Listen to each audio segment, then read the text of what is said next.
Hi, my name is Jason Winburn. I'm a senior product engineer here at Bosch Rexroth, and today we're going to assemble ball rail. So first I'm going to start off with my base here, and before I do anything, it's been precision ground, and I just want to make sure that it's clean. One of the things that can cause a difficulty with precision mounting is to have a dirty surface. So right now I'm just going to put some alcohol on the base and do some cleaning to all of these surfaces that will require precision mounting. So next, I would unpack my rail.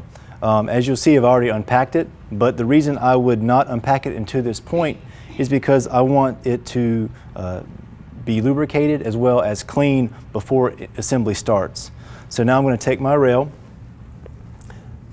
and one of the things about our ball rail is on both sides it has a reference edge. So I'm going to start out with my master side first. So it doesn't matter if I do the ball rail this way or flip it around this way. Both ways will be correct because I have a reference edge on both sides of my rail.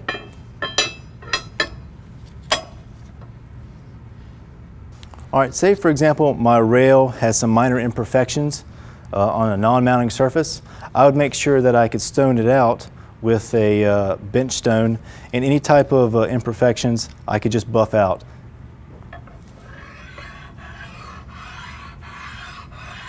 So now this is my reference edge. So what I want to do is to make sure that this rail is butted up, is square as possible and as flush as possible to my master edge, also known as my reference edge. So how I'm going to do it today is to use the Bosch Rexroth wedge profile. I don't have to use a wedge profile. There's other methods that I can push the rail up against the reference edge, but I'll be using the wedge profile today. And if you could look at the end shot of the wedge profile, it's more of a trapezoidal type profile. So the square side of the wedge profile will go against the reference edge of the rail.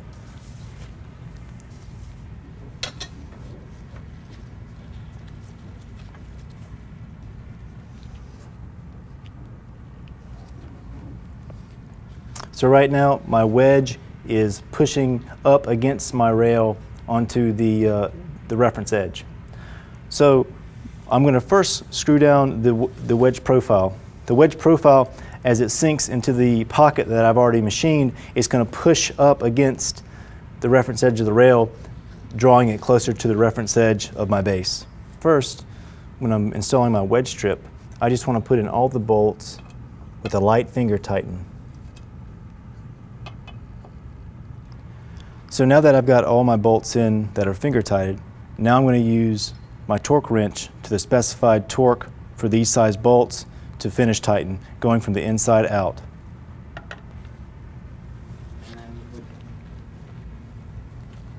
So next I'm going to install my bolts with a finger tighten for my rail.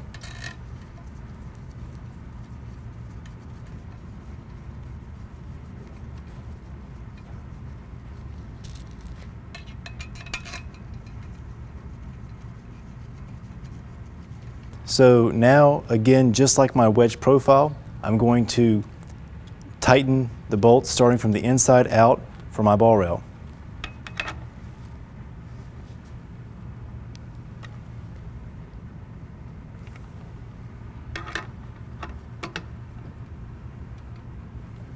So now it's time to install the float rail.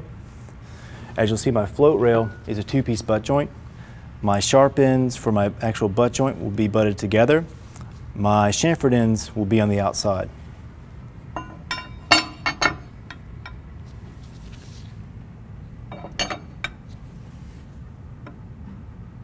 The same procedure for the float rail applies as for the fixed rail.